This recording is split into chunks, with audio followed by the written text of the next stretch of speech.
It's already started. So let's start the discussion. Okay, for today, we will be discussing the chapter 12 on 13, chapter 12 and 13 of the PC troubleshooting. That would be the week 14 and 15 of the topic. So meron pa tayong remaining topic 16 and 17 would be discussed by next week. Okay? So for the chapter 12, we will be discussing the software troubleshooting. To start the discussion, let's first identify software. So when we're talking about software, it's majority of we call the applications inside the computer components or the computer systems. Okay, so software applications can be categorized as applications. Ano pa yan? Marami pa yan. Utility, application, softwares, and system softwares such as operating systems and other types of applications. So when we're talking about software, software is a collection of instructions that enable the user to interact with a computer. Without software, most computers would be useless. Without your internet browser, software, you could not surf in the internet or read this page, and without an operating system, the browser could not run on your computer. So maraming categorize ang software. Meron application software. Those are we are using right now yung Google Chrome, some of the games na ini-install, we call it application softwares, including yung Zoom, okay, yung browsers, yung mga tinatawag na naman ng mga utility softwares. Those utility softwares are built-in components of the operating system such as yung mga notepad, calculator, and including mga antivirus programs na meron features. Features ang Windows 10.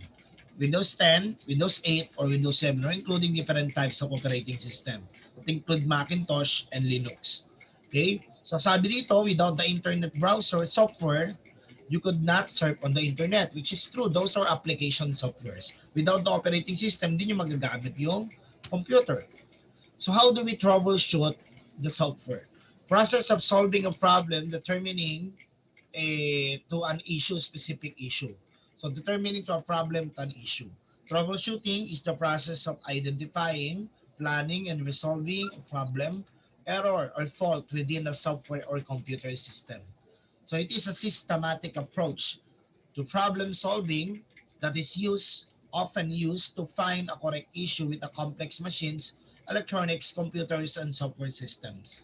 Okay? An example for this, for example, you proceed with the device manager. Pumupunta pa lang ako sa device manager, tulong ng operating system.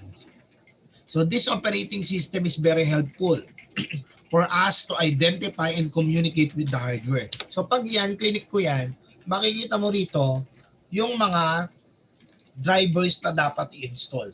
And majority niyan are application. Those drivers are, we call it the software applications of the specific hardware. Okay? So, tandaan nyo para mapagana ang isang hardware, there is needed of a software. And those application are, we call it drivers. So, tandaan nyo, pagka-troubleshoot palagi to identify a specific problem in the software, we need to double check if the hardware is working also. Okay? So, in a systematic way of approach, okay, updating the operating system and managing it with correct use is the best way for us to maintain, we call it the efficiency of the computer system, of the operating system, or the running software or operating system in our computer system. Okay? So, meaning, dapat, as long na maayos ang mga pagkaka-install mo ng mga applications at softwares, in good conditions ang computers. We need to be aware of malwares, antiviruses, etc., etc., because that may cause damage to our applications or some software that is installed in our operating system or in our computer that may destroy or may harm some parts of the hardware, including the parts of the operating system. Halo-halo kasi yan. So what are the preliminary measures? Una, when you have a problem with a Windows computer, the first thing that you should do is save your work. and restart the machine. That is the best thing to do. Pag nagloloko, you need to reboot the computer or restart it. That is the best way. Restart. Kasi when you are restarting, it is automatically closing all malicious applications at the same time, restarting it to a new one application. So check the following list to make sure that your system is working properly. Okay? Dead cooling fans are very dangerous because you will see repeated illegal operations, fatal exceptions, and general system lockups when a CPU fan stops working. Why? Because ventilation o yung paglabas ng hangin sa computer ay napaka-importante. Okay? It may destroy some parts of the hardware that includes what we call the thinnest part. Okay, yung maninipis na parte ng mga motherboards na pwede mag-circulate ng kuryente, masira yung ibang dead bats na tinatawag natin. Okay, so yung dead cooling fan na yan, yung sirang cooling fan, automatic naman yan, magre-restart, magkakaroon ng error sa applications. Mababasa naman yan. Kasi sa BIOS pa lang, binabasa na ang temperature ng processor. Pati yung tinatawag nating RPM o yung ikot ng fan, binabasa din sa BIOS yun. So, look for disconnected frayed or melted cables. Double check kasi sometimes the problem would be on the connections. Check for loose memory chips. Ito yung one thing. The operating system is not working. It is not working properly because some of our parts in the computer, especially the memory or the RAM, are medyo tinatawag nating madumi na, kailangan linisin. So, hindi binabasa pag binubot. Bumubukas ang computer pero hindi nagtutuloy sa operating system. Sometimes ang problem would be the memory. Make sure that the hardware jumpers are configured properly. Okay, so yung hardware jumpers naman, majority ng ginagamit naman natin is we are doing one disk. And those disks are continuously to say that we are on the SATA generation. There are jumpers but commonly hindi na ginagamit to. Unlike during the IDE na may jumpers. So look for disconnected extended peripherals. Tingnan nyo maigi yung mga wirings, that is very important. Kasi akma rin yan. Bakit di gumagana yung mouse? Problema ni software yan? No. Sometimes the problem is hindi nakakabit ng maigi. You need to unplug it and plug it again. Okay, for the device to be restarted and the application of the software would be rebooted. Ibig sabihin, nare-restart yung isang certain device with its application pag sinasaksak at tinatanggal. So malfunctioning of drivers or drives is common problem in the operating system. So anong ginagawa ni Windows 10? Lagi kayo mag-a-update. That is very important because updating the drivers at the same time updating the contents of the operating system or the special features, or we call it the downloadable attachments in the operating system or updates is very important, especially when it's terms of security purposes. Okay, for virus and malwares that it can destroy different types of operating system or including some of your file system in your computers. So look for the components with clear physical damage. How do we notify if there are certain damage yung kanyang mga softwares or including our hardware? Unang-una naman niya, makikita naman niya ng physical damage natin. For example, pumunta ka rito sa Task Manager, sa performance, look at this one. Sa Google Chrome, ang laki niya kumain, no? Kung titingnan nyo, parang 2 gig na ang memory kinakain ni Google Chrome compared kay Zoom. Okay? So actually ang Google Chrome is not recommended when we are talking about browsers. Ang pinakamaliit na browsers na kumakain ng memory is yung Firefox saka yung bago ng ngayon ng Microsoft, which is we call it the Microsoft Edge. Yun yung pinaka-applicable.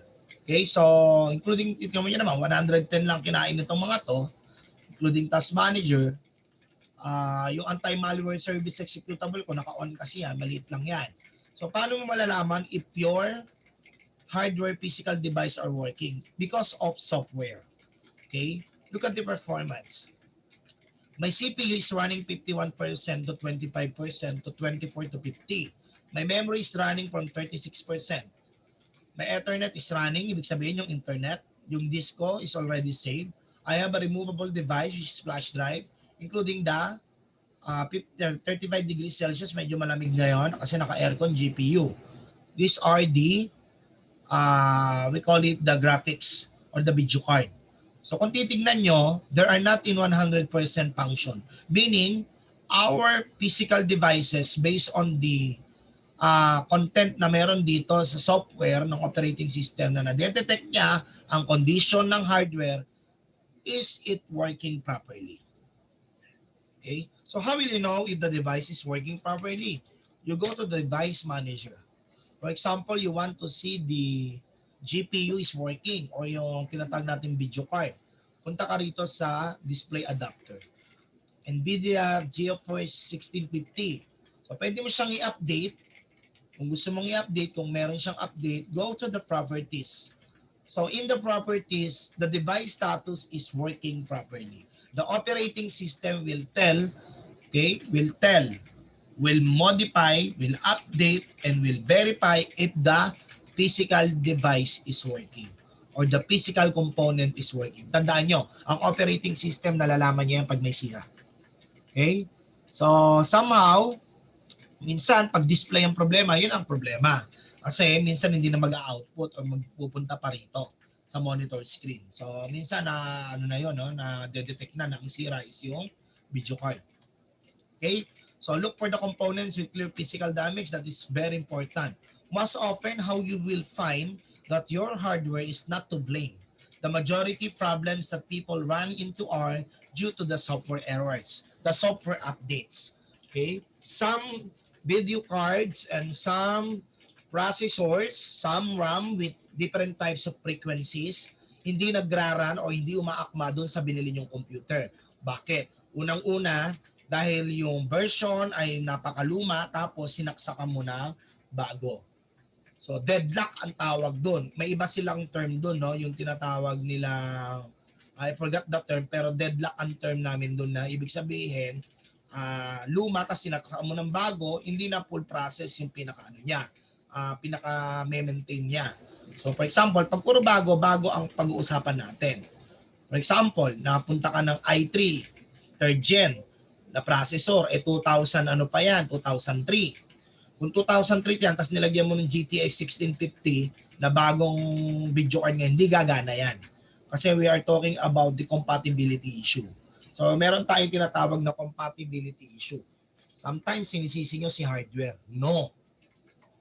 Sometimes you need to check out the software errors also. Kasi alam nyo nang hindi compatible yan, meaning kahit sa software, hindi magmamatch yan. Okay? So parang ito nangyari sa akin. When I try to buy the 1650 GTX video card, I try to switch in 1660. Those are the latest during during mga around last year and during mga around February, March yan. Bago-bago pa yan, medyo mahal pa. So sinaksak ko siya sa 9th gen na i3. Then I installed different types of operating system which was built in around 2016 version of Windows 10. The problem is when I do gaming, it is blinking o yung tinatawag nating nag-flicker yung monitor screen. Kasi nga 75 Hz ang frequency, hindi kinakaya. Akala ko the problem would be on the hardware device or in the video card. Or let's say the video card and then the monitor screen. But the problem, I considered it na yung mga yon ay palitan. But when I try to install an operating system which is published Windows 10 2020 with full functions of 2020 features, nawala yung flickering pati yung ibang errors ng computer ko. So somehow, minsan na nagiging problema is software issue, hindi ang hardware. Okay? So what do you need to do? Reinstall the recommended settings. So when a particular program goes berserk, when installing the failing application may be fixed you need. Sometimes nagloloko ang Google Chrome, uninstall it. Then install it. Wala namang mahirap doon. For them to have a safety precautionary measures in your computer systems. Oftenly, Newly installed programs will replace shared and system files, sometimes with version older than those already installed on the hard drive. Okay, so system unit time is very important also. Hindi kayo makakapag-internet once yung oras nyo at date nyo is hindi on time or updated. Okay, so this cause a variety of software problems. Software problems din yun. Okay, so from minor lockups and glitches, the total system failure. Somehow, it would be the blue screen of death, or we call it the destroy of the operating system that may cause damage within the internal storage. That includes the hard disk or solid state drives. Yung mga yan. So it's very best thing for everyone to check all the recommended settings at the same time is to update your computers. Kung yan pirated yan, update nyo. Kung meron namang crack, check for updates is very important. Okay? So Windows Update is commonly na ginagamit natin. So reinstalling is very common ulit sa pag-i-install ng mga application. Pag may sira, uninstall nyo lang yan. Paano mag-install? Punta tayo na control panel. Sa control panel, meron tayo ditong programs, uninstall programs. Those who are very suspicious programs, okay, those suspicious, alisin nyo na. Yung mga hindi nakakatulong. For example, this one, majority of this I will be using this, no? So ako talaga nag-install niyan, alam na alam ko. So pag alam nyo may na-install dyan na bago na hindi nyo naman alam, alisin nyo kung hindi nyo kailangan. Especially if they are consuming a lot during the process in the RAM, or we call it the task manager. Makikita nyo naman dito yan sa background process. Minsan meron nga rito yung gig pero hindi mo naman alam kung ano yun. Tanggalin nyo na. Okay? So nakita-kita nyo naman Google Chrome ang kumakain ng malaki sa akin.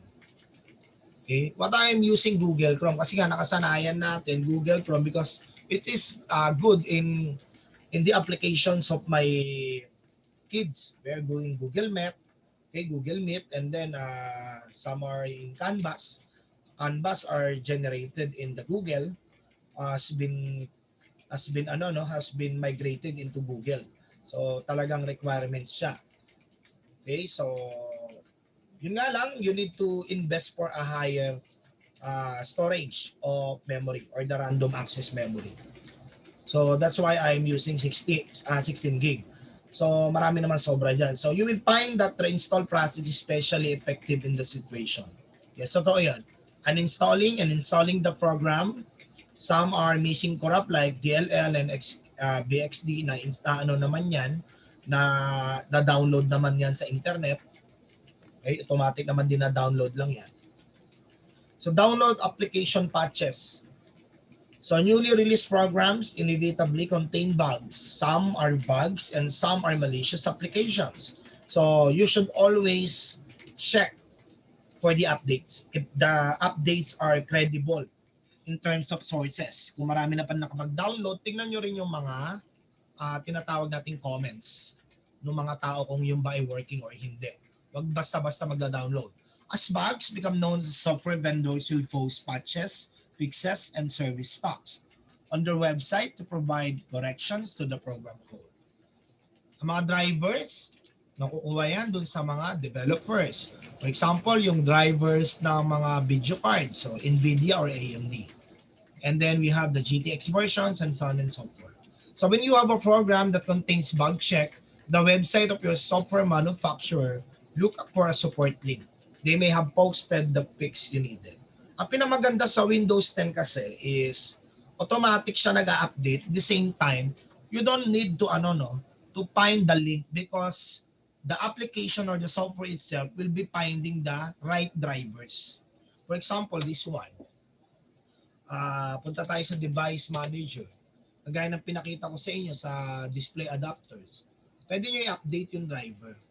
Pwedeng search for automatically or browse on my computer for drivers. Siyempre gagawin ko yung search. But it's saying that it is already installed the best device. Okay? So naka-install kasi yung drivers yan. So eliminates troublesome programs. So how do you do that? You go to the settings, Control panel, uninstall and change program. Kagaya ng tinuro ko sa inyo. Go to the start setting, control panel, then we have uninstall programs. Okay? View installed updates, you can see the updates here, kung ano yung mga dapat i-updates. Nasa inyo naman yan kung gusto nyo i-updates. Okay? Yung mga turn off Windows features, kung ayaw nyo i-update, nako-control din yan. Including the uninstall of programs, kung gusto nyo tanggalin. For example, gusto kong tanggalin to, uninstall nyo lang. Right-click, then uninstall. Okay? So, somehow, pag may viruses yan, lalo na pag naapektuhan ng local C, that is a main problem. You need an antivirus malware which is updated for them to destroy the virus na naapektuhan. Naka-apekto dun sa computer mo. Yan, so uninstall and change is commonly. So try to be conscious of when or how software problem begin. If you notice the consistent problem began when you installed an unnecessary problems in that program, then uninstall that program from your system. So pag alam mo may ininstall kayo na nag-cause ng pagbagal, alisin mo na yon. Okay, so hanap ka ng mas bagong credible or yung tinatawag nating helpful and sources. Kasi those are very important. Tingnan nyo rin mga feedback ng mga nagda-download. So reinstall and update drivers. Yan yung update the driver softwares are very important. Okay? For you to use the drivers correctly at the same time, magamit nyo ng matino at maayos at tumagal. Maging efficient din ang paggamit nito.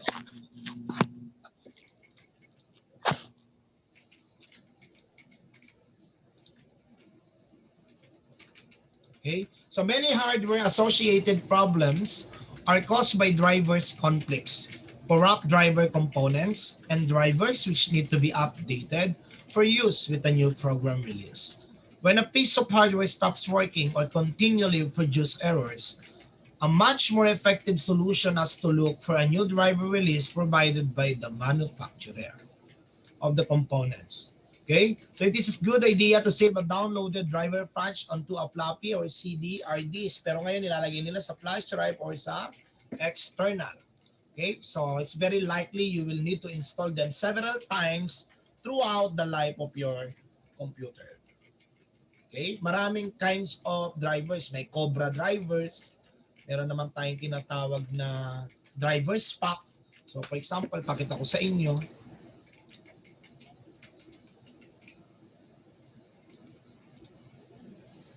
Punta kayo dito sa google.com, then drivers pack Windows 10 2023. So yan yung pinaka-latest ngayon. Drivers pack solution. This is an online download free the full version. So na-download nyo rito, drivers pack. It is the one of the safest drivers pack para maano. Pag dinownload nyo to, automatic to, magkakaroon ng apps to. Pag nagkaroon ng apps, click nyo. Pag may internet kayo, much better kasi majority ng content ng updates nasa internet niya kukunin. Tapos automatically siya na mag-a-update ng drivers nyo. Sometimes ang drivers minsan ang sira, parang ganyan, no? Setting up your computer. So look at this, benefits of using the drivers pack solution. Hindi mo na kailangan maghanap. Tsaka higit sa lahat, 2020 full version siya. So lahat ng updates on the operating system includes all certain devices or components ng hardware nandito. Okay? So, pag-aralan nyo lang to, ito ang pwede nyo gamitin once na nagpo-format kayo. Basta you need to connect ito through the internet. Okay? So, follow that. That would be the end of our lesson. So, I will be stop the recording. Stop sharing and